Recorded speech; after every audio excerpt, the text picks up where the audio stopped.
نعرہ حیدری، علماء اہل سنت۔ حضرات گرامی، جس شخصیت لئی تسی بڑی شدت نال منتظر سی، او عالم اسلام دی عظیم شخصیت سٹیج تے جلوہ افروز نے۔ میں بغیر کسی تاخیر دے اپنی طرفوں ابتدا وچ اور انتظامیہ دی طرفوں، جامعہ مسجد حسین دی انتظامیہ دی طرفوں، پوری تحصیل بوانا دے اشاق دی طرفوں قبلہ ڈاکٹر صاحب دا دل دی گہرائیاں چو شکریہ ادا کرنے ہیں کہ جنہاں نے اپنی انتہائی مصروفیت چوں سرزمین بوانا واسطے ٹائم عنایت فرمایا اور حسب وعدہ تشریف لے آئے۔ اللہ کریم آپ دے علم، عمل اور صحت، عزت دے اندر مزید برکت عطا فرمائے۔ تھوڑے سامنے عالم اسلام دی عظیم علمی شخصیت، عالم با عمل، وقار اہل سنت، دستار اہل سنت، ایسے مبلغین کہ جنہاں نے نوجوانوں نو عشق مصطفیٰ دا درس دیتا ہے۔ خطبات بڑھن، واعظین بڑھن، لیکن اس ادارے دی اے ممتاز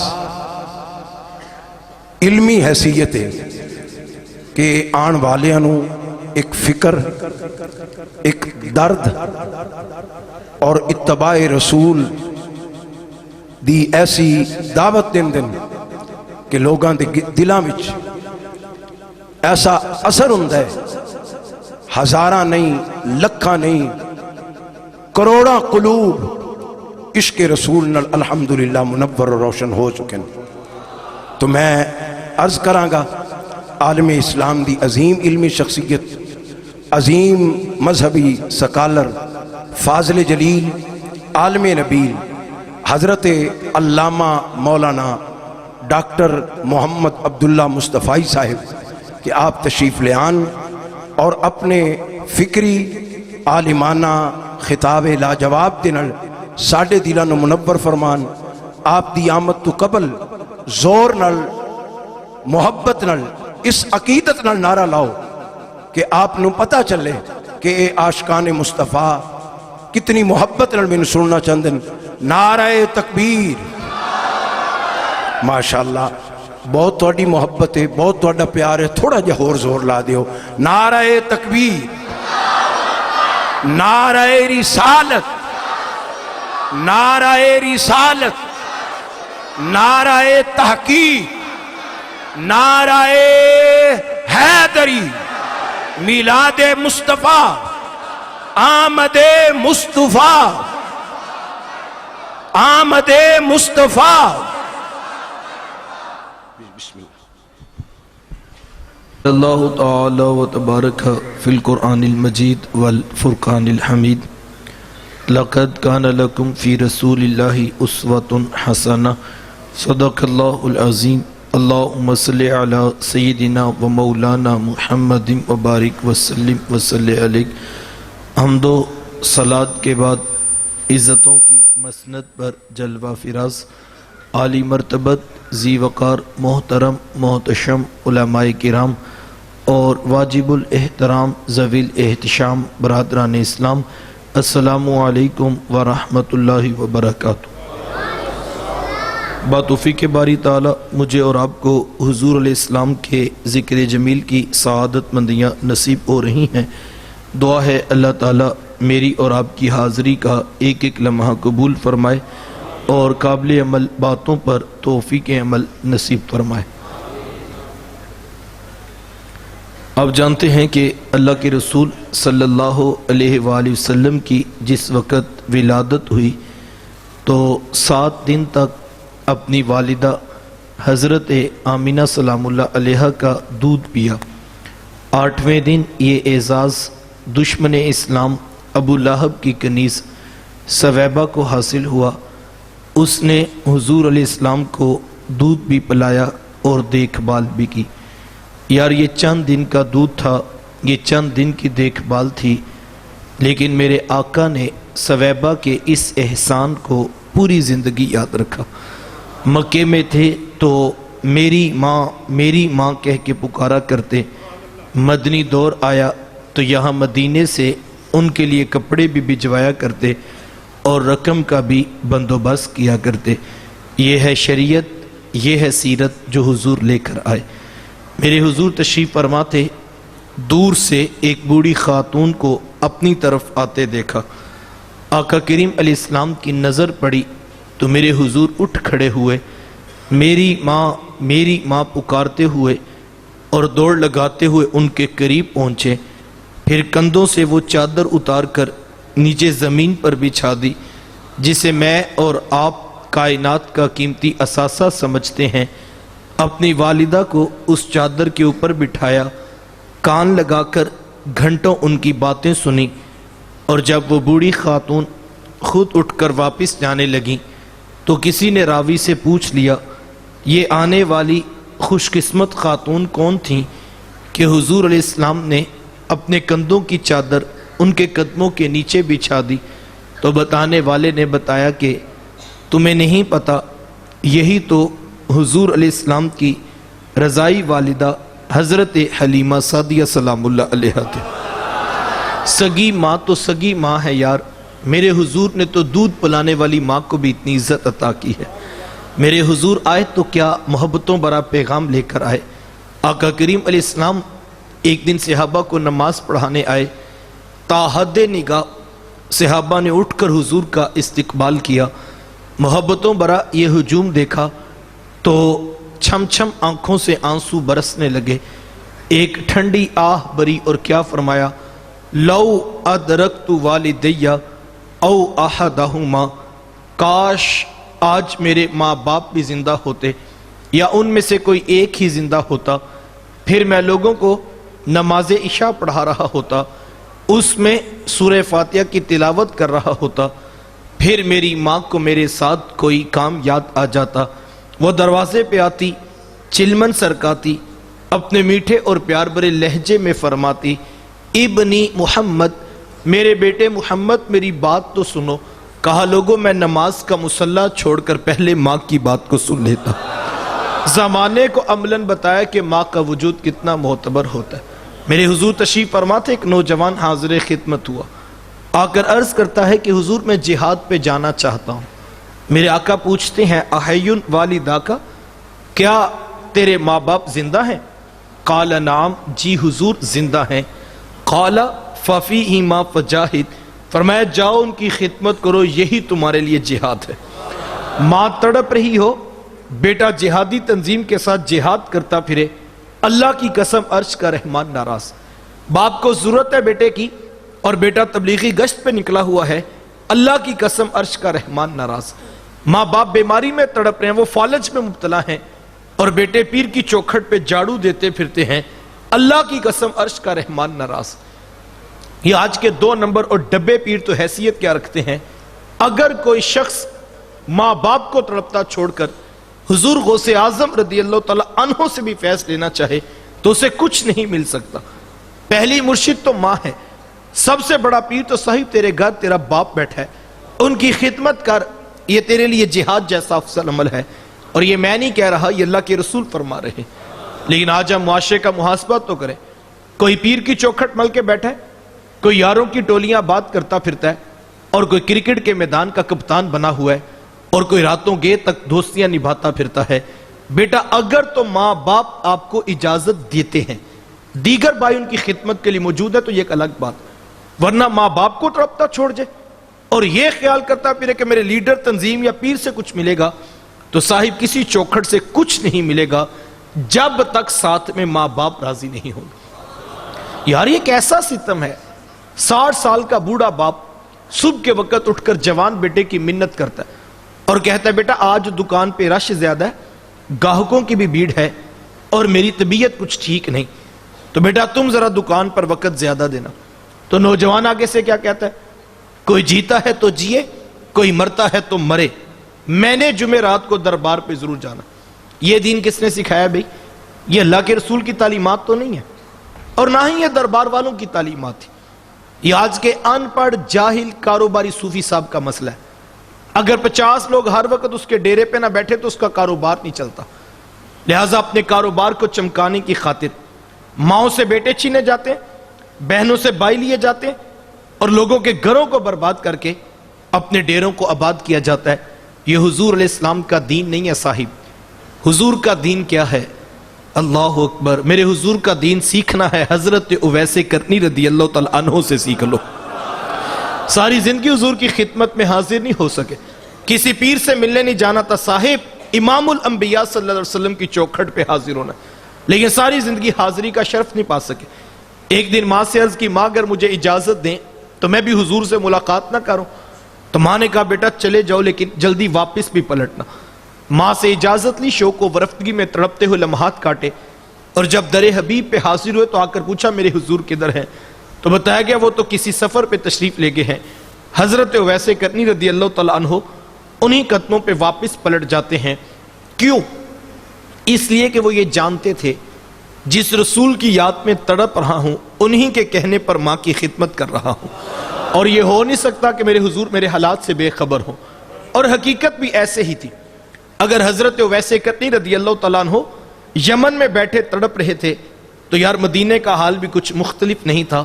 میرے آقا یمن کی طرف رخ نور کرتے ہیں، اپنی قبا کے بٹن کھولتے ہیں اور ٹھنڈی ٹھنڈی سانسیں بھرتے ہیں، اور حضور ماتے لوگوں مجھے یمن سے یار کی خوشبو آ رہی ہے۔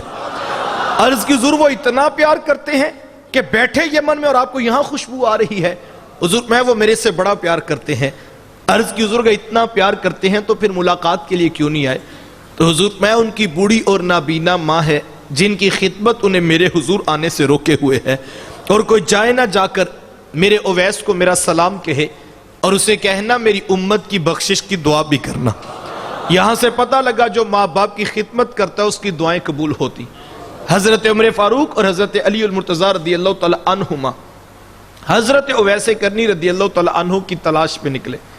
جب ملاقات ہوئی تو حضور علیہ السلام کا سلام پیش کیا، بس نام سننا تک کہ چھم چھم آنکھوں سے آنسو برسنے لگے۔ بار بار فرماتے مجھے یہ تو بتاؤ میرے حضور کے لبوں پہ اویس کا نام آیا کیسے تھا؟ حضور نے کیسے کہا تھا کہ اویس کو بھی سلام کہنا؟ آنکھوں میں آنسو، بدن پہ کپ کپی کی کیفیات دیکھی تو کہا جناب جن کا نام سن کے اتنا تڑپ رہے ہیں ان سے ملاقات کے لیے کیوں نہیں آئے؟ تو حضرت اویس کرنی رضی اللہ تعالیٰ عنہ نے بات کا رخ پلٹا اور کہا تم نے میرے رسول کو دیکھا ہے؟ کہا ہم نے تو صبح و شام دیکھا ہے۔ کہا اچھا پھر تم بتاؤ میرے حضور کے یہ ابرو جڑے ہوئے تھے یا کھلے ہوئے تھے؟ یہ ایک دوسرے کی طرف دیکھنے لگے۔ کہا تم نے تو دیکھا ہے، میں نے تو دیکھا ہی کوئی نہیں۔ کہا حضرت آپ ارشاد فرمائیں۔ کہا کوئی دور سے دیکھتا اسے جڑے ہوئے نظر آتے اور کوئی نیڑے آ کر دیکھتا اسے کھلے ہوئے نظر آتے۔ پتہ لگا حضرت اویس کرنی رضی اللہ تعالیٰ عنہ حضور علیہ السلام کو نیڑے بیٹھ کر بھی دیکھتے تھے اور یمن میں ماں کے قدموں میں بیٹھ کر بھی دیکھتے تھے۔ وہ جہاں بھی تھے نگاہ رسول میں تھے، وہ دل رسول میں تڑپا کرتے۔ ماں باپ کی خدمت کا وظیفہ امت کو میرے محبوب علیہ السلام نے دیا۔ تاریخ عرب اٹھائیں، حضور کی آمد سے قبل ماں منڈیوں کے اندر بیچ دی جاتی تھی، بیٹے اس کی قیمت وصول کرتے اور اس سے نفع اٹھاتے تھے۔ سوتیلی ماں کے ساتھ سگے بیٹے جو ہے وہ زنا کرتے تھے۔ ماں چیختی اور کہتی بیٹا میں تمہاری ماں لگتی ہوں، لیکن وہ کہتے نہیں تو ہمارے باپ کی وراثت سے ہمیں ملی ہے، ہم تیرے سے نفع اور فائدہ اٹھائیں گے۔ جب ماں کے ساتھ بیٹا بدکاری کر رہا تھا، یہ تو کرم ہوا رب نے محمد عربی صلی اللہ علیہ وسلم کو بھیج دیا۔ اللہ اکبر۔ اور حضور نے کیا فرمایا؟ حضور میں کائنات کی قیمتی شے جنت تھی کھینچ کر کے ماں کے قدموں تلے بچھا دی۔ اللہ اکبر۔ بیٹیاں کیا ہوتی ہیں یہ زمانے کو میرے حضور علیہ السلام نے آ کر بتایا۔ حضور کی آمد سے قبل آپ تاریخ عرب اٹھائیں، جب کسی کے ہاں بیٹی پیدا ہوتی تو شرم سے اس کا منہ کالا ہو جاتا۔ عزت اور آبرو بچانے کا ایک ہی راستہ ہوتا، وہ ماں کی ممتا بری گود سے پھول جیسی بیٹی کو چھینتا، گڑا کھود کے دھکا دے کر اوپر سے مٹی انڈیل دیتا۔ اس کی چیخیں، اس کی سسکیاں، اس کی آہیں باپ کے دل پر گداز نہ پیدا کر پاتی، اور اس کی ہواؤں میں چیخیں بھی بلند نہ ہوتی اور وہ جو ہے وہ گڑھا کھود کر دفن کر دی جاتی تھی۔ اللہ اکبر! جس دور میں بیٹی کو زندہ درگور کیا جا رہا تھا، جس دور میں بہنوں کو ذبح کیا جا رہا تھا، اس دور میں میرے محبوب علیہ السلام نے کلمہ حق بلند کیا اور حضور میں بیٹیوں کو زندہ درگور کرنے والوں سن لو، فاطمہ تو بدعۃ منی، میری فاطمہ تو میرے جگر کا ٹکڑا ہے۔ یہ کلمہ محبت بھی ہے، یہ کلمہ جہاد بھی ہے۔ آج میں اور آپ اپنی بیٹی یا بہن کے لیے کوئی پیار بری بات کہیں تو یہ بہت بڑی بات نہیں ہے، اس لیے کہ آج اس دور میں معاشرے میں بیٹی کی عزت ہے، بہن کا وقار ہے۔ یوں ہی تو نہیں بوڑھا باپ جھکی ہوئی کمر پہ بوریاں لاد لاد کے مزدوری کر رہا ہے کہ میں نے اپنی بیٹی کے ہاتھ پیلے کرنے، جوان سال بھائی فیکٹری میں اوور ٹائم لگا رہا ہے کہ میں نے بہن کو عزت سے جہیز دے کر رخصت کرنا ہے۔ یار یہ باپ تو ذبح کرتا تھا، یہ بھائی تو دھکا دے کر اوپر مٹی انڈیل دیتا تھا، اس کے سینے میں اتنا کوٹ کوٹ کر پیار کس نے بھر دیا؟ جواب ایک ہی ملے گا، یہ فیض ہے میلاد والے آقا کا، جنہوں نے کٹتی ہوئی بچیوں کو زندگی کی دہلیز پہ لا کر کھڑا کر دیا اور عزت کی مسند پر بٹھایا۔ میرے حضور ایک دن گھر تشریف لائے تو ام المومنین سیدہ عائشہ صدیقہ رضی اللہ تعالی عنہا عرض کرتی ہیں، حضور آج بڑا عجیب ماجرا ہوا۔ حضور میں عائشہ آج کیا ہوا؟ عرض کی حضور ایک حبشیہ نیاد عورت آئی اور اس نے آ کر دروازے پر صدا لگائی، میں نے گھر میں تلاش کیا کہ اس کو کوئی چیز صدقہ کرتی ہوں، تو تلاش بسیار کے بعد مجھے صرف ایک کھجور ملی تو میں نے وہی اس کو صدقہ کر دیا۔ حضور اس نے اس کھجور کے 2 ٹکڑے کیے، ایک دائیں جانب والی بیٹی کے منہ میں ڈال دیا اور ایک بائیں جانب والی بیٹی کو کھلا دیا۔ حضور وہ خود بھی بھوکی تھی، اس کا پیٹ کمر سے لگا ہوا تھا، لیکن ماں نے خود کچھ نہیں کھایا اور سب کچھ اپنی بیٹیوں کو کھلا دیا۔ یہ کہتے کہتے ام المومنین آپ دیدہ ہو گئیں، آنکھوں سے آنسو جاری ہو گئے۔ حضور میں سنو عائشہ، اگر کل قیامت کے دن ان بیٹیوں کی ماں کو جہنم میں جانے کا حکم ہو گیا تو یہ بیٹیاں درمیان میں آڑ بن کے کھڑی ہو جائیں گی کہ مالک ہم تو اپنی ماں کو جہنم میں نہیں جانے دیں گی، اللہ ان بیٹیوں کی ماں کی سفارش قبول کر کے ان کی ماں کو جنت کی راحت عطا کر دے گا۔ کہاں بیٹیاں باعث شرم سمجھی جاتی تھی اور کہاں دخول جنت کا سبب قرار پائی ہیں۔ آقا کریم علیہ السلام کی آپ جانتے ہیں بہن کوئی نہیں، بھائی کوئی نہیں، میرے حضور در یتیم ہیں، لیکن جب رضاعت کا شرف عطا کرتے ہوئے میرے حضور حضرت حلیمہ سعدیہ سلام اللہ علیہا کے ہاں تشریف لے گئے تو ان کی ایک بیٹی تھی جن کا نام شیمہ یا شیمہ بتایا جاتا ہے، وہ رشتے میں حضور علیہ السلام کی رضائی بہن لگتی تھی۔ قبیلہ بنو سعد کے رواج کے مطابق شام کو جب مائیں کھانا پکانے لگتی تو بہنیں اپنے بھائی گود میں اٹھا کر باہر کھلے میدان میں لے آتی، ہر بہن کی گود میں اس کا بھائی ہوتا اور وہ اپنے بھائی کے حسن کے قصیدے پڑھ رہی ہوتی۔ اگر کسی کے بھائی کا رنگ کالا ہوتا تو وہ کہتی رنگ کالا ہے تو کیا ہوا، میرے بھائی کے نقوش دیکھو کتنے خوبصورت ہیں، اس کی اٹھی ہوئی ناک، اس کی جھیل جیسی خوبصورت آنکھیں تو دیکھو کتنی پیاری لگتی ہیں، تو وہ نقوش کو معیار حسن قرار دیتی۔ اور اگر کسی کے بھائی کا رنگ گورا چٹا ہوتا تو وہ کہتی رنگ نہیں تو کچھ نہیں، حسن تو ہوتے ہی سارا رنگت میں ہے، میرے بھائی کا رنگ دیکھو کتنا گورا چٹا ہے۔ تو یہ بحث مباحثہ چل رہا ہوتا اور کوئی بہن ہار ماننے کو تیار نہ ہوتی، اتنے میں ایک سمت سے حضرت شیمہ اپنا ویر محمد اٹھا کے لے آتی اور کہتی ذرا میرے ویر کا مقابلہ بھی تو کرو نا، تو وہ کہتی نہیں نہیں شیمہ تیرے ویر کا مقابلہ تو نہیں نا، تیرا تو ساروں کا ہی سردار لگتا ہے۔ کتب میں آتا حضرت شیمہ کا سر فخر سے بلند ہو جاتا، اور یار ہوتا بھی کیوں نہ، جس بہن کی گود میں 2 جہاں کا سردار بھائی بیٹھا ہوگا، پھر اس کا ناز تو بنتا ہے، پھر اس کا فخر تو بنتا تھا۔ وہ حضور کو سینے سے چمٹا لیتی اور دعا دیتی ربنا اب کلانا محمدا، انشاءاللہ میرے ویر محمد کو نظر نہ لگے۔ آج میں دیکھ رہی ہوں بچوں کا سردار ہے، کل اپنی آنکھوں سے دیکھوں جوانوں کا بھی سردار بنے۔ زندگی کے لیل و نہار گزرتے گئے، حضرت شیمہ کی شادی ہوگی، مدنی دور کی کہانی ہے۔ اتفاق سے جس قبیلے میں حضرت شیمہ کی شادی ہوئی، حضور علیہ السلام کے صحابہ کی لڑائی اور جنگ اسی قبیلے کے ساتھ ہوئی، ان کے کچھ بندے قتل کر دیے، کچھ کو قیدی بنا کر صحابہ مسجد نبوی میں لے آئے۔ عرب کے رواج کے مطابق قیدیوں کو چھڑانے کے لیے قوم کے سردار فدیہ اور فنڈ اکٹھا کرنے کے لیے نکلے، ہر دروازے پہ دستک دیتے اور فنڈ مانگتے۔ چلتے چلتے حضرت شیمہ کے دروازے پر بھی پہنچ گئے، دستک دی تو پوچھا کون؟ کہا قبیلے کے سردار ہیں، فنڈ اکٹھا کر رہے ہیں، تم بھی اپنا حصہ ڈالو۔ پوچھا یہ فنڈ کس لیے اکٹھا ہو رہا ہے، یہ رقم کیوں جمع کی جا رہی؟ تو کہا کہ مدینے میں ایک شخص ہے، ادعائے نبوت رکھتا ہے، اس نے ہمارے لوگ پکڑے ہیں، ہم نے اپنے قیدی چھڑانے۔ تو پوچھا اس کا نام کیا ہے؟ کسی کی زبان سے بے ساختہ نکلا محمد صلی اللہ علیہ وسلم۔ ایک عرصے کے بعد حضور علیہ السلام کا نام سنا تو آنکھوں میں آنسو آ گئے۔ کہا اس نے تمہارے بندے پکڑے؟ کہا ہاں اس نے ہمارے لوگ پکڑے۔ کہا پھر فنڈ اکٹھا کرنا چھوڑو، صرف مجھے ساتھ لے چلو۔ کہا تم کیا کرو گے؟ کہا تمہارے قیدی چھڑا کے لاؤں گے۔ کہا تم اسے جانتی ہو؟ کہا ہاں ہاں، تمہیں نہیں پتا وہ میرے بچپن کا ویر اور بھائی لگتا ہے، میں تمہارے قیدی چھڑا کے دکھاؤں۔ حضرت شیمہ قبیلے کے سرداروں کو ساتھ لیا اور حضور علیہ السلام کے خیمہ نوری کی طرف سفر شروع کیا۔ یہ وہ وقت تھا جب ادب کی آیات نازل ہو چکی تھی۔ خبردار میرے رسول کی آواز سے آواز بھی اونچی نہ کرنا، ورنہ زندگی کی ساری کمائی غارت کر کے رکھ دوں۔ صحابہ ننگی تلواروں سے در حبیب پہ پہرا دے رہے تھے۔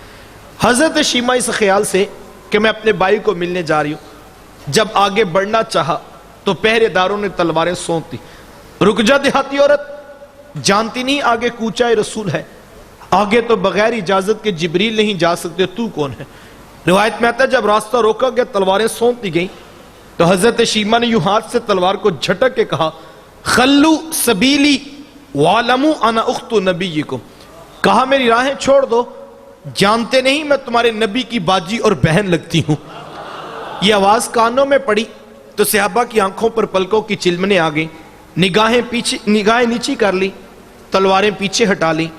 حضرت شیمہ پورے پروٹوکول سے حضور علیہ السلام کے خیمہ نوری میں داخل ہوئیں۔ میرے حضور جب دور سے بہن کو آتے دیکھا، حضور اٹھ کر استقبال کیا، مرحبا خوش آمدید پیش کرتے ہوئے فرمایا میری بہن آج کدھر کو آنا ہوا؟ عرض کی حضور آپ کے بندوں نے ہمارے کچھ لوگ پکڑ لیے ہیں، میں ان قیدیوں کو چھڑانے کے لیے آئی ہوں۔ سنو بھائیو، اللہ کے رسول نے کیا ارشاد فرمایا؟ حضور فرمایا میری بہن تو نے آنے کی زحمت کیوں گوارا کی؟ تو گھر بیٹھے بھی پیغام بھیج دیتی، میں محمد تیرے کہنے پہ ہی ساروں کو چھوڑ دیتا۔ زمانے کو عملاً بتایا کہ بہن کا رشتہ کتنا معتبر ہوتا ہے۔ پھر چند جوڑے، کچھ گھوڑے، بہت سارا ساز و سامان جمع کیا اور میرے حضور خود اپنی بہن کو رخصت کرنے کے لیے دروازے تک تشریف لائے۔ صحابہ نگاہیں نیچی کی حضور علیہ السلام کے ادب میں کھڑے تھے۔ حضور میں صحابہ میں جب بھی قیدی چھوڑا کرتا ہوں پہلے تم سے مشاورت کیا کرتا ہوں، آج پہلا موقع ہے، میں قیدی بھی چھوڑ رہا ہوں اور میں نے مشورہ بھی نہیں کیا ہے۔ عرض کی اے بندہ نواز، آپ مالک کل کائنات ہیں، آپ جو چاہیں کریں، ہم کون ہوتے ہیں بھلا درمیان میں مشورہ دینے والے؟ لیکن حضور جی اتنا تو بتائیے آج کون سی خاص بات تھی کہ آپ نے مشورہ کرنا بھی ضروری نہیں سمجھا؟ حضور فرمائے صحابہ آج میرے دروازے پر میری بہن آ گئی تھی، اور جب بہنیں دروازے پہ آ جائیں اللہ کا رسول انہیں خالی نہیں موڑا کرتا۔ زمانے کو عملاً بتایا کہ بہن کا رشتہ کتنا معتبر ہوتا ہے۔ بھائی کیا ہوتے ہیں یہ زمانے کو میرے حضور علیہ السلام نے آ کر بتلایا۔ آقا کریم علیہ السلام تشریف فرماتے ایک نوجوان حاضر خدمت ہوا، آ کر عرض کرتا ہے کہ حضور میں کماتا ہوں اور میرا بھائی کماتا نہیں، رہتے ہی اکٹھے ہیں، اخراجات سانجھے ہیں، تو میرے حصے کی کمائی بھی اس کی طرف چلی جاتی۔ اس طرح ایک کمانے والے بھائی نے نہ کمانے والے کی شکایت اللہ کے رسول کی بارگاہ میں پیش کی۔ آج گھر گھر کا یہی دکھڑا ہے، جو زیادہ کماتا ہے وہ دوسروں کو خاطر میں نہیں لاتا۔ بڑا بھائی چھوٹوں کے لیے بے پناہ محبت کے جذبات رکھتا ہو لیکن اس کی آمدن تھوڑی ہو تو چھوٹے تانا دیتے ہیں کہ تو نے باپ کے بعد کون سی جاگیر ہے جو ہمارے لیے بچا کے رکھی۔ آج کہا جاتا ہے تو کہتے ہے تیری عزت کوئی نہیں کرتا، بھئی تیری عزت کس بات پہ کرے۔ آج کہا جاتا ہے تیرے بچوں کی فیسیں تو ہم بھرتے ہیں، گھر کے اخراجات تو ہم چلا رہے، تیری عزت کس بات پہ کرے۔ آج جس بھائی کے پاس دولت زیادہ نہ ہو، سگے بھائی اس کی عزت کرنے کے بھی روادار نہیں رہے، بلکہ اب تو معاشرے کی حالت یہ ہے اگر کوئی بھائی غریب ہو اس کا بھائیوں کی لسٹ میں تعارف بھی نہیں کروایا جاتا کہ کیا بتائیں یہ مزدور بھی ہمارا بھائی، ہم تو نہیں بتاتے۔ اس سے ہمارے سٹیٹس میں فرق پڑتا ہے۔ ہاں کوئی ایم پی اے ہو، کوئی ایم این اے ہو، کوئی چیئرمین ہو، وہ تیسرے خاندان کا بھی ہوتا، ہم کھینچ کے اپنے کھاتے میں ڈال لیتے ہیں تاکہ پتہ لگے ہم تو شروع سے امراء کے خاندان سے تعلق رکھتے ہیں۔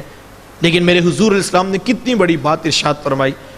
عرض کی حضور میں کماتا ہوں، بھائی کماتا نہیں ہے، رہتے اکٹھے اخراجات سانجے ہیں تو میرے حصے کی کمائی بھی اس کی طرف چلی جاتی ہے۔ حضور فرمایا ہو سکتا ہے اللہ تجھے رزق تیرے اس بھائی کی وجہ سے دے رہا ہو جو کماتا نہیں ہے۔ کتنی بڑی بات ہے یار، اس ایک بات کو آج کے اس میلاد میں اور آپ اپنے دل کی تختی پہ لکھ لیں یار، یہ کتنا بڑا کرم ہے کہ اللہ نے تیرا ہاتھ دینے والا بنا دیا، لینے والا نہیں بنایا۔ اگر تیرا ہاتھ لینے والا بنا دیتے تو کیا کر سکتا تھا؟ تو بھی تو سی ماں کا بیٹا، تو بھی تو سی باپ کی اولاد ہے، تیری رگوں میں کوئی الگ سے سرخ رنگ کا خون تو نہیں دوڑتا، تیرے دماغ میں الگ سے سوچوں کے سوتے تو نہیں پھوٹتے، تجھے اپنی ڈگریوں پہ ناز ہے، تیرے سے بڑی بڑی ڈگریوں والے لوگوں کے آگے خاک چھانتے پھرتے، یہ محض اس کا کرم تھا صاحب، اس نے تیرا ہاتھ دینے والا بنا دیا۔ ساری برادری پورا خاندان 30 سال سے کاروبار کرنے والے چچا تایا نیچے رہ گئے، تیرا ستارہ اوجے سریا کی بلندیوں کو چھونے لگا۔ تجھے اونچا اس لیے تو نہیں کیا تھا کہ تو M P A M N A وزیروں کے دعوتیں اڑاتا پھرے، تجھے تو اونچا اس لیے کیا تھا تو پلٹ کے پھر نیچے دیکھتا، اور جو بہن بھائی اب نیچے رہ گئے تب ان کو کھڑا کرنے کا سوچتا۔ وہ کسی دانشور نے کسی کروڑ پتی کا انٹرویو لیا نا تو پوچھا جناب آپ کروڑ پتی کیسے بنے؟ آج ہر شخص چاہتا ہے میں بھی راتوں رات امیر ہو جاؤں، میں بھی کروڑ پتی بن جاؤں، تو پوچھا جناب آپ کروڑ پتی کیسے بنے؟ تو اس نے مسکرا کے کہا میں نے اپنے نیچے والوں کو لاکھ پتی بنا دیا، قدرت نے مجھے کروڑ پتی بنا دیا۔ جو نیچے والوں کے بارے میں سوچتا ہے اللہ اس کو رزق کی فراوانی عطا کرتا ہے۔ صاحبو یہ وہ محبتوں کا درس، ایک ایک رشتے کو تقدس میرے حضور علیہ السلام نے دیا، بہنوں کو عزت کی مسنت، بیکار کی مسنت میرے محبوب علیہ السلام نے عطا کی۔ جب بیٹی ذبح کی جا رہی تھی، بہن زندہ درگور کی جا رہی تھی، اور ماں کو منڈیوں کے اندر بیچ دیا جاتا تھا، اس دور میں بیوی کی کیا حیثیت ہوگی؟ جبکہ آج کے تہذیب یافتہ دور کے اندر بھی کچھ لوگ بیوی کو پاؤں کا جوتا خیال کرتے ہیں۔ یہ زمانہ جاہلیت کی بات ہے، یہ اسلام کی تعلیمات نہیں ہے۔ آپ تاریخ عرب اٹھائیں، جو حال بیوی کا کیا جاتا ہے وہ کسی سے بھی مخفی نہیں، لیکن آقا کریم علیہ السلام کی سیرت بھی پھر آپ اٹھائیں۔ میرے محبوب علیہ السلام نے جس وقت وصال فرمایا، حضور کی 9 ازواج تھی، 9 بیویوں میں سے کسی ایک بیوی کو بھی میرے حضور پہ کوئی شکوہ یا شکایت نہیں تھی۔ اتنی خوبصورت زندگی میرے حضور اسلام نے گزاری۔ کسی کو حضور حمیرہ کہہ کے پکارتے ہیں، کسی کے لئے حضور بکری کا بچہ ذبح کرتے ہیں اور گوشت کے مختلف ٹکڑے ان کی سہیلیوں کے ہاں بیچتے ہیں۔ حضور کثرت سے حضرت خدیجہ الکبریٰ رضی اللہ تعالی عنہ کا ذکر کیا کرتے۔ سیدہ عائشہ صدیقہ رضی اللہ تعالیٰ عنہ فرماتی ہیں کہ میرا جو ان سے رشتہ تھا ایک دن مجھ سے رہا نہ گیا تو میری زبان سے بے ساختہ نکل گیا کہ حضور اللہ نے آپ کو بہتر ازواج عطا کر دی ہیں اور آپ ابھی تک اس بوڑھی عورت کا ذکر نہیں چھوڑتے۔ پھر حضور کے چہرے پہ جلال آ گیا۔ حضور میں اے عائشہ مجھے خدیجہ کے بارے تکلیف نہ دو، جب پورے مکے نے میرا انکار کیا تھا ایک خدیجہ تھی جس نے میرا اقرار کیا تھا۔ کہا میں اسے کیسے بھول سکتا ہوں جب زمانہ میری مخالفت کرتا تھا، لیکن ایک خدیجہ تھی جو میرے سے پیار کا دعویٰ کرتی تھی اور میری دل کی ڈھارس خدیجہ بنایا کرتی تھی۔ فرماتی پھر میں نے ہمیشہ محبتوں کا ذکر کیا، اور یہی حضرت خدیجہ الکبریٰ رضی اللہ تعالی عنہ ہیں۔ جب ان کا وقت آخر قریب آیا تو سیدہ فاطمہ الزہرا رضی اللہ تعالی عنہ کو بھیجا اور کہا بیٹا جاؤ جا کے حضور سے چادر رحمت مانگ لاؤ۔ سیدہ حاضر خدمت ہوئی اور آ کر عرض کی کہ میری والدہ چادر مانگ رہی ہیں۔ حضور علیہ السلام نے فرمایا کہ بیٹا اپنی ماں سے پوچھو یہ چادر کیا کرنی ہے۔ حضور نے چادر بھی اتار کر پیش کر دی اور ساتھ چلتے حضور خود تشریف لے کر آگئے۔ حضور میں خدیجہ تو نے چادر کیا کرنی ہے؟ عرض کی حضور حالت آپ کے سامنے ہے، مجھے جو بخار ہے لگتا ہے جان لیوا ثابت ہوگا، میری آرزو یہ ہے کہ مجھے کفن آپ کی چادر رحمت میں عطا کیا جائے۔ یہ حضور کی سیرت کا کتنا بڑا حوالہ ہے کہ بیوی آرزو کر رہی ہیں اگر مجھے حضور کے کفن میں چادر میں کفن مل گیا تو یہ میرے لیے بخشش کی ضمانت ہوگی۔ آقا کریم علیہ السلام نے چادر بھی اتار کر پیش کر دی اور ساتھ تاریخ ساز جملہ ارشاد فرمایا خدیجہ تو نے تو صرف چادر مانگی ہے، لو ارتی جلدی لآتیتو کی، اگر تو مجھ محمد کی جلد بھی مانگتی میں وہ بھی اتار کے پیش کر دیتا۔ زمانے کو رشتوں کا تقدس میرے حضور علیہ السلام نے دیا۔ آج جن آقا کے میلاد پر میں اور آپ جمع ہیں، ایک لمحے کے لیے ماں، بیٹی، بہن، بیوی، بھائی، باپ، یہ 6 رشتے گھر کے رشتے ہیں صاحب۔ آج ان کا محبت کا رنگ کہاں پہ نظر آتا ہے؟ میں بھی محاسبہ کروں، آپ بھی سوچیں ہم کس جگہ پہ کھڑے ہیں۔ آج نفرتوں کی دیواریں اتنی اونچی کر دی گئی کہ ہم نے پوری خاندان کو توڑ کے رکھ دیا، برادریاں توڑ دی، رشتہ داری توڑ دی، اور ہم جو ایک بھیانک منظر جہنم کا ہمارے گھروں میں نظر آتا ہے، اور ہم سمجھتے ہیں ہم ساروں کو دبا لیں گے اور ہم خوش ہو کے رہ لیں گے، کبھی سکون نہیں ملے گا۔ میں آپ کو دعوے سے کہتا ہوں، یہ شیشے کا گلاس پڑا ہے، چھوٹا بچہ بھی پاؤں کی ٹھوکر مارے تو وہ توڑ کر دکھا سکتا ہے۔ توڑنا کوئی کمال کی بات نہیں، جوڑنا اصل کام ہے۔ اور آپ اس شخص پر نشان لگائیں جو خاندان کو توڑتا ہے، برادری کو توڑتا ہے، رشتوں کو توڑتا ہے، بھائیوں کو لڑاتا ہے، جو بہنوں کو نفرت کی پٹیاں پڑھاتا ہے، آپ اس شخص پہ نشان لگائیں۔ ہم نے تو توڑنے والوں کی حویلیاں بھی ویران دیکھی، توڑنے والوں کے گھر کبھی آباد نہیں ہوتے، اور آپ اس شخص پر نشان لگائیں جو جوڑنے کی بات کرتا ہے، جو صلح کر لینے کا حوصلہ پیدا کرتا ہے، جو معاف کر دینے کی عادت رکھتا ہے۔ یار گھر اور حویلی شے کیا ہے، ہم نے تو جوڑنے والوں کی قبروں پہ بھی محبت کا میلہ دیکھا ہے۔ توڑنے والوں کی حویلیاں بھی ویران ہیں اور جوڑنے والوں کی قبریں بھی آباد ہیں۔ اگر تمہیں یقین نہ آئے تو کبھی ہمارے پاس شہر لاہور میں آنا، لاہور کے وسط میں ایک قبر اور مزار موجود ہے جہاں باہر دری حروف میں لکھا ہوا ہے، گنج بخشے فیض عالم مظہر نور خدا، ناکسارا پیر کامل کاملارا رہنما۔ صاحب وہ کس کی قبر ہے؟ کسی ایم پی اے کی، کسی ایم این اے کی، کسی وزیر کی، کسی مشیر کی؟ کس کی قبر ہے؟ ایک درویش جو افغانستان سے چلے، نہ خاندان، نہ قبیلہ، نہ دوست، نہ رشتہ، نہ ساتھی، نہ ناتا، صرف رب رسول کے نام پر جوڑنا شروع کیا۔ ہزاروں سال گزر گئے، آج بھی وہاں محبتوں کے چراغ جل رہے ہیں۔ توڑنے والوں کی حویلیاں بھی ویران ہیں صاحب، اور جوڑنے والوں کی قبروں پہ بھی محبت کے چراغ جل رہے ہیں۔ جوڑنے کی کوشش کرو، یہ میلاد والے آقا کا بڑا پیغام ہے، ہم نے اس کی طرف سفر کرنا ہے۔ ہم نے کمکمے بھی لگائے، ہم نے روشنیاں بھی کی، ہم نے چراغا بھی کیا، ہم نے مٹھائیاں بھی کھلائیں، ہم نے دیگیں بھی بانٹی، ہم نے جھنڈیاں بھی لگا لی، ہم نے جھنڈے بھی گاڑ دیے۔ یہ سب محبت کے انداز ہے، میں اس کی نفی نہیں کرتا۔ یہ اللہ قبول کرے، یہ برکت کے اعمال ہیں، میں اس کی نفی نہیں کرتا۔ وہ تو نادان ہے جو اس عنوان پر بھی الجھ پڑا اور اس نے امت پر فتویٰ دے مارا۔ کوئی کہتا ہے بدعت ہے، کوئی کہتا ہے گمراہی ہے، اور کوئی کہتا ہے کفر ہے، اور نہ جانے کیا کیا فتوے ہیں۔ میں اس جھگڑے میں نہیں آپ کو ڈالتا، لیکن میں اتنی بات ضرور کہتا ہوں کہ یار اس عنوان پر اختلاف نہیں ہونا چاہیے تھا، اس عنوان پر اختلاف نہیں ہو سکتا اور نہ ہی ہونا چاہیے تھا۔ سادہ سی بات ہے صاحب کہ ابھی ہم یہ آئے تو ہمارے نوجوانوں نے یہ پھولوں کی پتیاں، ابھی یہ ہم آئے تو ہمارے نوجوانوں نے پھولوں کی پتیوں سے اور ہار کے ساتھ ہمارا استقبال کیا، تو کسی نے ان کو منع نہیں کیا۔ کیوں؟ علماء بھی تشریف فرما تھے، خواص بھی تھے اور عوام بھی تھے، کسی ایک شخص نے بھی ان کو منع نہیں کیا۔ کیوں؟ اس لیے کہ سارے جانتے ہیں کہ جب کوئی شخص آتا ہے لوگ آنے والے کا استقبال کیا کرتے ہیں۔ یہ بیرون ملک سے لوگ آتے ہیں تو لوگ پھولوں کے ہار لے کر ایئرپورٹ پر نہیں پہنچ جاتے۔ کوئی کہتا ہے بیٹا دبئی سے آ رہا ہے، کوئی کہہ رہا ہے حرم سے آ رہا ہے، کوئی کہہ رہا ہے مکے سے آ رہا ہے، کوئی کہہ رہا ہے مدینے سے عمرہ کر کے واپس پلٹا ہے۔ ہندوازم اٹھا لیں، دنیا کا کوئی کونا اٹھا لیں، انسانوں کی بستی کا اصول یہ ہے کہ جب کوئی شخص آتا ہے لوگ آنے والے کا استقبال کرتے ہیں۔ یار کیا خیال ہے، کوئی آئے تو استقبال کرنا چاہیے، آمینہ کے لال آئیں تو استقبال نہیں کرنا چاہیے؟ یہ تو جھگڑا بنتا ہی نہیں تھا، یہ تو اختلاف تھا ہی نہیں صاحب، یہ تو ستم ہے، یہ نادانی ہے، یہ غفلت ہے صاحب۔ جھگڑا اس بات پر نہیں بنتا تھا کہ استقبال کرنا چاہیے کہ نہیں۔ اور دوسری بات بھی، آپ بھی نہ الجھا کرو زیادہ، یہ یاد رکھنا استقبال ہمیشہ محبت سے ہوتا ہے، ڈنڈے سے نہیں ہوتا ہے۔ یہ تو محبت کا تعلق ہے، آپ نہ بھی پھینکتے پھول تو مجھے کوئی اعتراض نہیں تھا، لیکن یہ محبت دل کے اندر ہوتی ہے، اور جن کی محبت کامل ہوتی ہے ان کو 4 ربیع النور کے چاند پہ چڑھ جایا کرتے ہیں۔ تو سوال یہ نہیں تھا کہ استقبال کرنا چاہیے کہ نہیں۔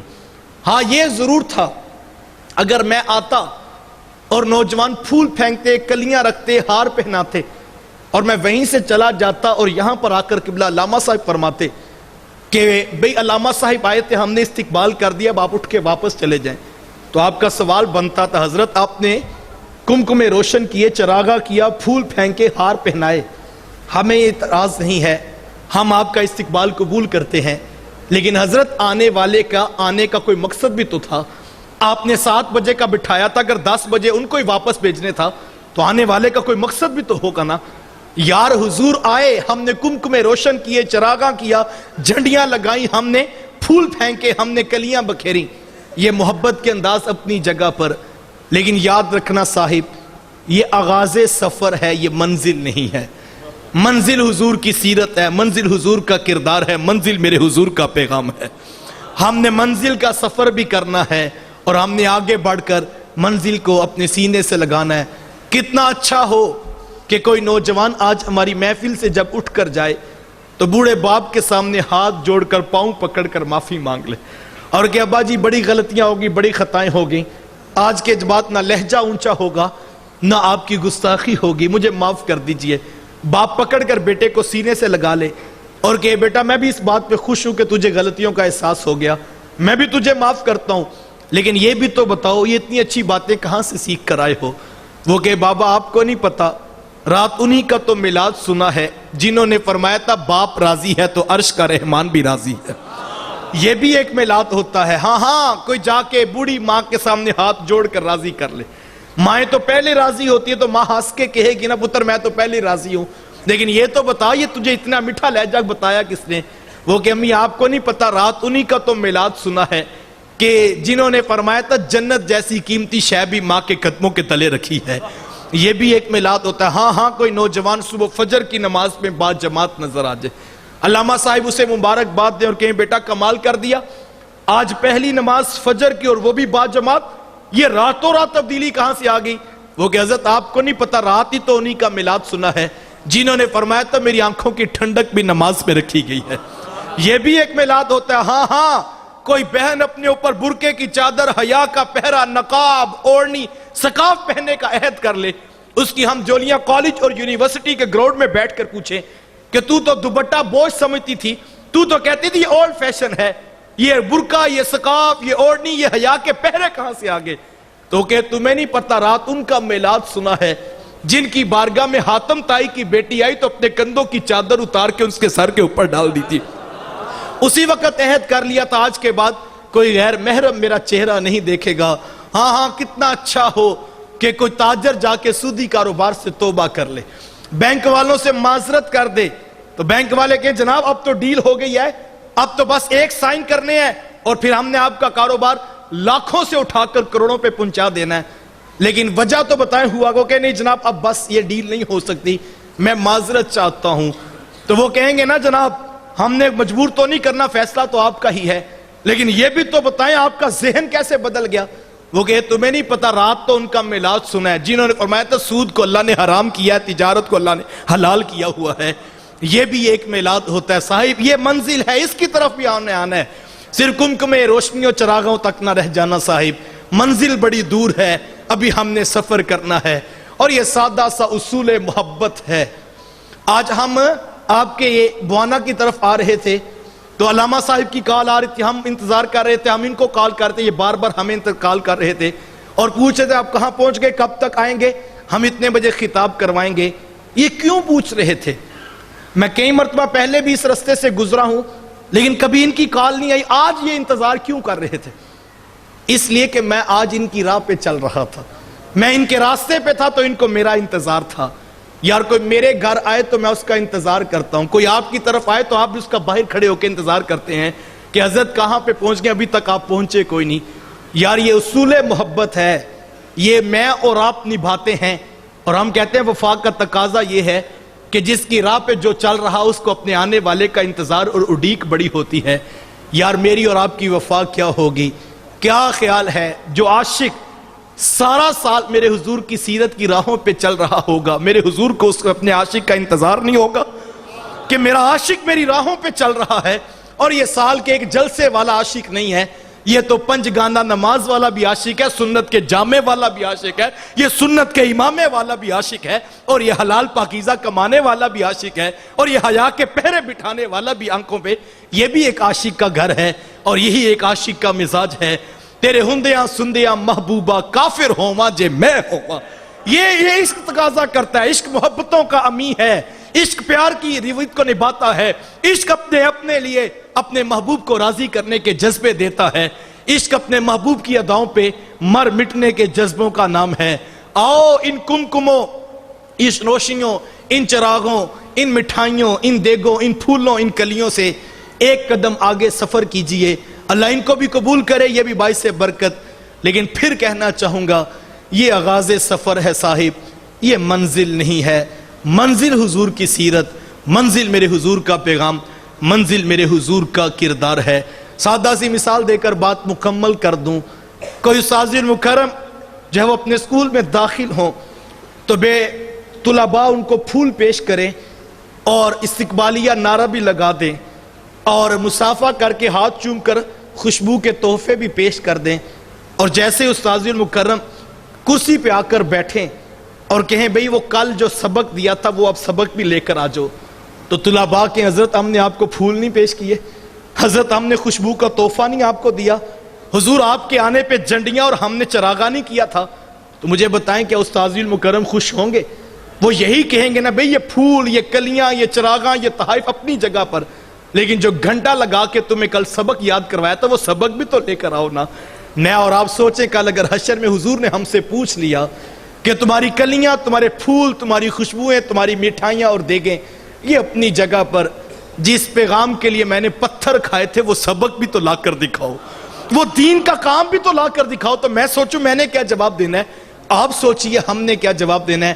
سر سے لے کر پاؤں تک، صبح سے لے کر شام تک حضور کے بن کے زندگی گزاریے، اپنا اوڑھنا بچھونا تانا بانا زندگی کا حضور کی سیرت سے، حضور کے سنت کے سانچے، حضور کے سانچے سنت کے مطابق کر لیجئے، اور اگر ہم عملاً اس پر نہیں آتے ہیں تو نتیجہ حاصل نہیں ہوگا۔ مجھے اور آپ کو محنت کرنی ہے، اور یہ ہم سمجھیں کہ رات جلسہ ہوا، خطاب ہوا اور جلسہ کامیاب ہو گیا، یقیناً یہ ایک کامیابی ہے۔ میں منتظمین کو بھی مبارکباد دیتا ہوں جنہوں نے اتنے لوگوں کو جمع کر کے قرآن اور صاحب قرآن کے ذکر اور نصیحت آموز لہجے میں ہمیں جمع ہونے کا موقع فراہم کیا، تو یقیناً یہ ایک جلسہ کامیابی کی طرف ہے۔ لیکن صاحب اصل کامیابی یہ نہیں، اصل کامیابی کا امتحان تو صبح دکان پہ بیٹھ کے ہوگا، اصل امتحان تو اس وقت ہوگا، ہم اس وقت کیا کرتے جو رات عہد وفا کیا تھا، جو حضور کی سیرت سنی تھی، کیا وہ گھر میں نظر آتی ہے، کیا وہ دکان پہ دکھائی دیتی ہے؟ ہم نے اس کا بھی سفر کرنا ہے۔ محبت بانٹیے، پیار بانٹیے، الفت بانٹیے، حضور کے نام پر جڑنے کا عہد کیجئے، سلو کر لینے کا حوصلہ پیدا کیجئے، معاف کر دینے کی عادت کو اختیار کیجئے، روٹھے ہوں کو منا لیجئے، ناراض بہنوں کے ساتھ سلو کر لینے کا مزاج اختیار کیجئے۔ میں آخری بات، مجھے حضرت نے کہا ورنہ میرا مزاج نہیں 40 منٹ سے اوپر جانا، لیکن میں ایک بات پھر سنا کر مکمل کروں۔ اللہ کا قرب یہ ایک مومن کی منزل ہے، اور حضور کی رضا یہ ایک مومن کا مقصود ہے، اور یقیناً یہ اعمال، یہ صالحہ اعمال جو ہیں ان کا مقصود اپنے رب اور اپنے رسول کو راضی کرنا ہے، اور اس کا ذریعہ کوئی بھی ہو سکتا ہے، اس کا راستہ کوئی بھی اختیار کیا جا سکتا ہے۔ ہر شخص کی طلب اپنی ہے اور اس کا انتخاب اور اس کا مقصود اس کو ضرور نصیب ہوتا ہے۔ طلب سچی ہو تو رب بھی مل جاتا ہے اور اس کے رسول کا قرب بھی نصیب ہوا کرتا ہے۔ ایک نوجوان تھا جس کو اسی طرح کی منزل کی تلاش تھی، در بدر کی خاک چھانتا ہوا چل رہا تھا کہ کوئی اللہ والا ملے تو مجھے رب اور اس کے رسول سے ملاقات کروا دے۔ تو جاتے جاتے کسی نے بتایا کہ فلاں جگہ پر ایک بابا موچی بیٹھتا ہے، اگر تو اس کے پاس چلا جائے تو اس کو رب کا قرب حاصل ہے، تو ہو نہ ہو وہ تجھے کوئی راز کی بات بتا دے گا۔ نوجوان پہنچ گیا تو کہا بابا جی جوتے پالش کر رہے تھے، تو نوجوان نے آتے ہی سوال کر دیا، کہا حضرت آپ کو رب کیسے ملا؟ سوال تو بڑا تھا لیکن جواب دو لفظی تھا۔ بابا جی جوتے پالش کرتے کرتے کہنے لگے بیٹا مجھے تو یوں ہی جوتے پالش کرتے کرتے رب بھی مل گیا، اس کا رسول بھی مل گیا۔ نوجوان نے کہا حضرت جوتے پالش کرنے سے بھی بھلا رب ملتا ہے؟ کہا بیٹا مجھے تو ایسے ہی ملا ہے۔ کہا لوگوں نے مجاہدے کیے، عبادات کی، ریاضتیں کی، اور آپ کہتے ہیں کہ جوتے پالش کرنے سے رب ملتا ہے۔ کہا بیٹا رستہ وہی ہے جو بتا دیا گیا، ایسا نہیں کہ رستہ وہ نہیں، رستہ وہی ہے، رب ملتا اسی رستے سے ہے، لیکن تم نے پوچھا تھا کہ مجھے کیسے ملا، تو مجھے تو جوتے پالش کرتے کرتے رب بھی مل گیا، اس کا رسول بھی مل گیا۔ تو نوجوان نے کہا حضرت ذرا راز سے پردہ بھی تو اٹھائیے۔ تو جو بابا جی نے جواب دیا وہ بڑا خوبصورت تھا۔ وہ کہنے لگے بیٹا میں جب بھی جوتے پالش کیا کرتا میں اس کو خوب چمکا کے پالش کرتا، اس لیے کہ اس نے مجھے 2 آنے دینے ہوتے تھے. کہا نہیں 2 آنے تو اس نے دینے ہی ہوتے تھے کیونکہ یہ میرا کاروبار تھا، یہ پہلے طے ہوتا تھا. لیکن میں جوتے خوب اس لیے چمکا کے پالش کرتا تھا کہ جس کے میں یہ جوتے پالش کر رہا ہوں وہ کوئی عام شخص نہیں ہے. جس رسول کا میں کلمہ پڑھتا ہوں اسی رسول کا یہ بھی کلمہ پڑھتا ہے. میرے رب کو میری یہ ادا اتنی پسند آ گئی، اس نے اپنا قرب بھی عطا کر دیا، اپنے رسول کا قرب بھی عطا کر دیا. اللہ اکبر. میں آپ کو دعوت دیتا ہوں، آپ صبح آپ ڈاکٹر ہیں، آپ دکان پہ بیٹھیں گے، کلینک میں جائیں گے، آپ انجینئر ہیں، آپ مزدور ہیں، آپ مستری ہیں، آپ اکاؤنٹنٹ ہیں، آپ منشی ہیں، جو کام بھی کرتے ہو یار کام وہی کرو. پیسے تم کماؤ گے، جو لوگ تمہارے پاس آئیں گے ان کو دھوکہ نہ دینا، ان سے جھوٹ نہ بولنا، ان سے فراڈ نہ کرنا، ان سے خیانت نہ کرنا. کیوں؟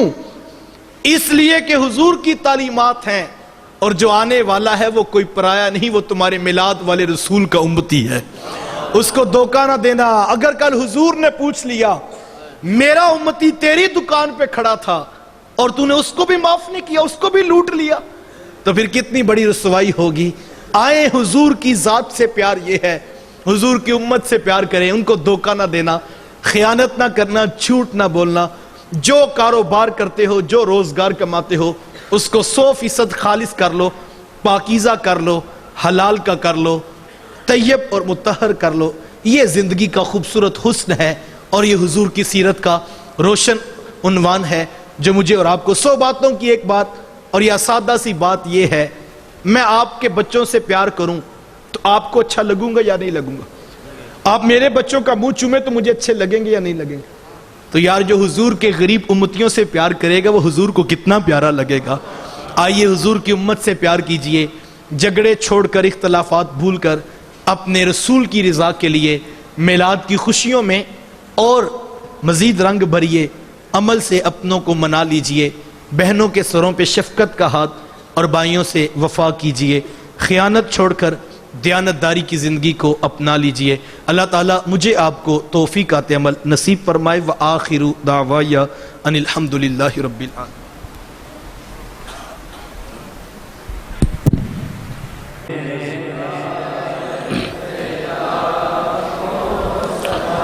جس سوہانی گھڑی چمکاتے باکا چاند، چمکاتے باکا چاند، جس سوہانی گھڑی چمکاتے باکا چاند، اس دل افروز ساعت پہلا ہو سلام مصطفیٰ جان رحمت پہلا،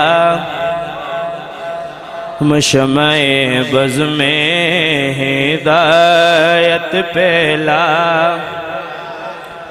آسیوں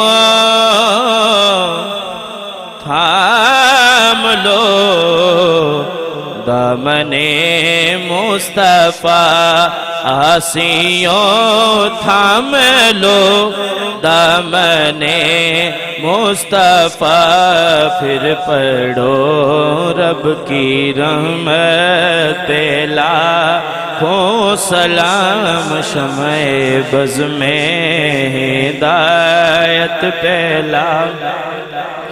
یا الہی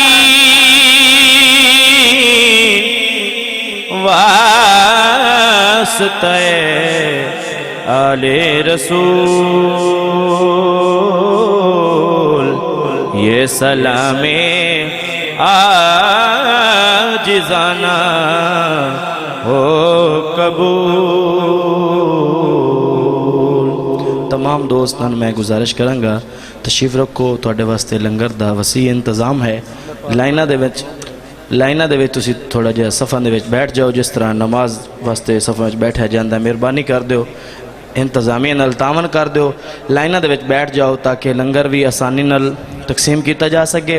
اور ایک دا حضرت علامہ مولانا ظفر الحق بندیالوی صاحب بندیال شریف تو تشریف لے آمدن، اور سارے دوستان میں گزارش کراں گا کہ اتھے تشریف رکھو، سارے موقع دیتا جاوے گا ملاقات دا.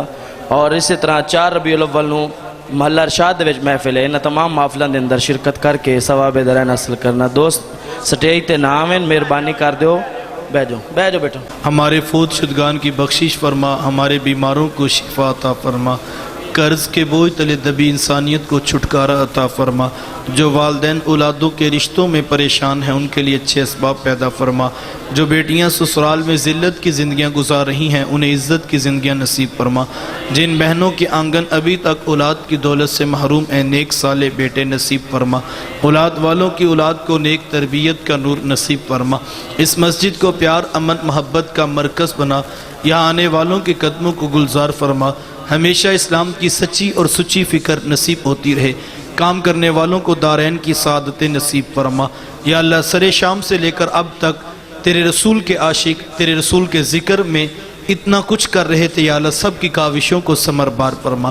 نوجوانوں نے دعوت دی، علماء کرام نے پہنچ کر حوصلہ افزائی فرمائی، اہل ثروت نے پیغام کا ابلاغ کیا، محفل کا انعقاد کیا، سب کی کاوشوں کو ثمر بار فرما۔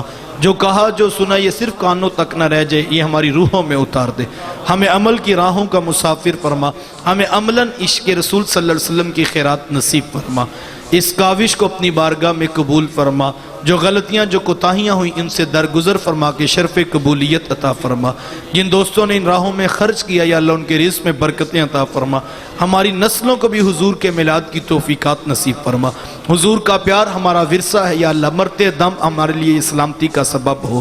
رب ارحمہما کما ربیانی صغیرا، ربنا آتنا فی الدنیا حسنہ وفی الآخرۃ حسنہ وقنا عذاب النار۔ صلی اللہ تعالی علی حبیبہ محمد وآلہ واصحابہ اجمعین۔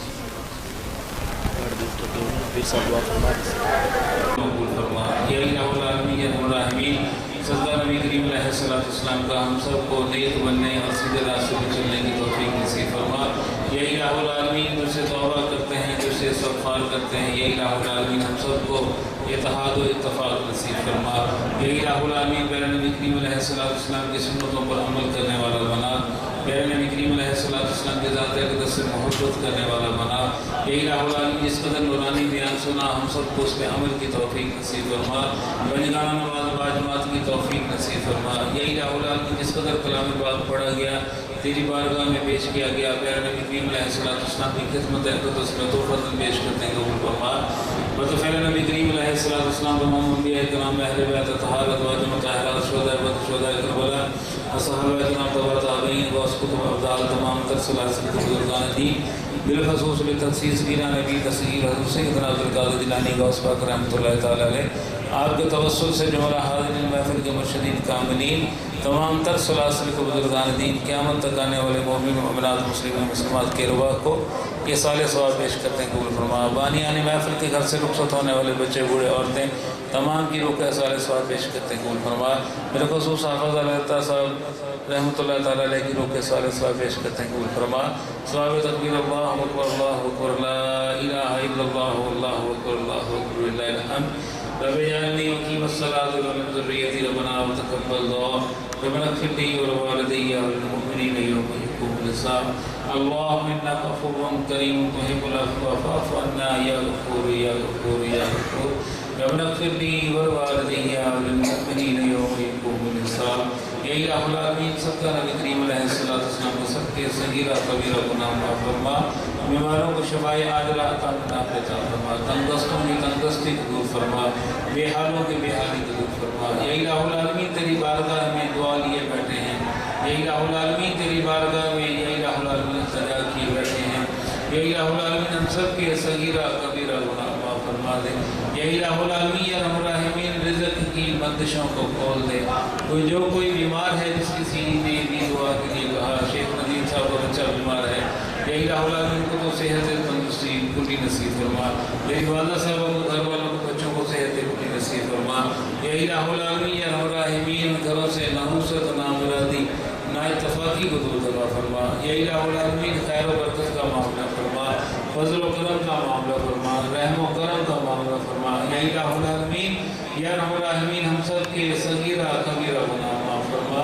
ماہ ربیع الاول شریف شروع ہو چکا ہے، یہی الہ العالمین ہم سب کو صبر و برداشت کی ہمت نصیب فرما۔ یہی الہ العالمین یا رحم الراحمین زیادہ سے زیادہ درود پاک پڑھنے کی توفیق نصیب فرما۔ روزانہ ہزاروں کی تعداد میں درود پاک کا ہدیہ پیش کرنے کی توفیق نصیب فرما.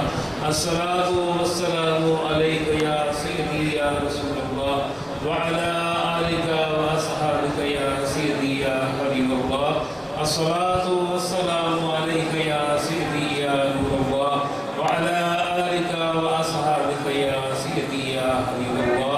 اللهم صل على سيدنا ومولانا محمد وعلى آله وأصحابه سيدنا ومولانا محمد بعدد كل ذرة 100,000 مرة. أغثنا یا غیاث المستغیثین اغثنا. اے میرے مولا فریادوں کو سننے والے یا الہ العالمین یا ارحم الراحمین ہم سب کی فریاد کو سن لے. ملک پاکستان کو خیر فرما دے, عالم اسلام کو خیر فرما دے, مجاہدین اسلام کو فتح نصیب فرما دے.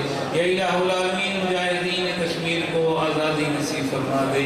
یا الہ العالمین ہم سب کی خیر فرما دے. یا الہ العالمین ہم سب کی خیر فرما دے. رزق حلال کثیر نصیب فرما دے. حرام باتوں سے بچنے کی توفیق نصیب فرما دے. ماہ مقدسہ ماہ ربیع النور شریف میں جو گھر گھر میلاد پاک کی محافل سجے, یا الہ العالمین سنتوں پر ہم سب کو عمل کی توفیق نصیب فرما دے. گھر گھر جو محافل میلاد منعقد ہوں تو درود و سلام کی صدائیں آتی ہوں. یا الہ العالمین یا ارحم الراحمین ہم سب کو نبی کریم علیہ السلام سے سچی پکی محبت نصیب فرما دے. ایمان کی نشانی پیارے نبی کریم علیہ السلام سے محبت ہے, قرآن پاک سے محبت ہے, خدائے بزرگ و برتر سے محبت ہے. یا الہ العالمین یا ارحم الراحمین ہم سب کو ایمان کی دولت سے مالا مال فرما دے. پیارے نبی کریم علیہ السلام سے محبت کا جو درس دیا گیا, یا الہ العالمین جس قدر نبی کریم علیہ السلام کو اپنے عشاقان کا انتظار ہے, یا الہ العالمین ہم سب کو عاشق رسول بننے کی توفیق نصیب فرما دے. عشق رسول ہمارے سینوں میں کوٹ کوٹ کر بھر دے. عشق رسول میں جینا, عشق رسول میں ہی اپنی جان تک پیش کر دینا کی توفیق نصیب فرما دے. ایمان کی حالت میں ہی زندگی نصیب فرما دے. ایمان کی حالت میں ہی دنیا سے رخصتی نصیب فرما دے. اول خیر, آخر خیر, ظاہر خیر, باطن خیر. صلی اللہ تعالی علیہ خیر خلقہ سیدنا و مولانا محمد وعلی آلہ و صحابہ اجمعین.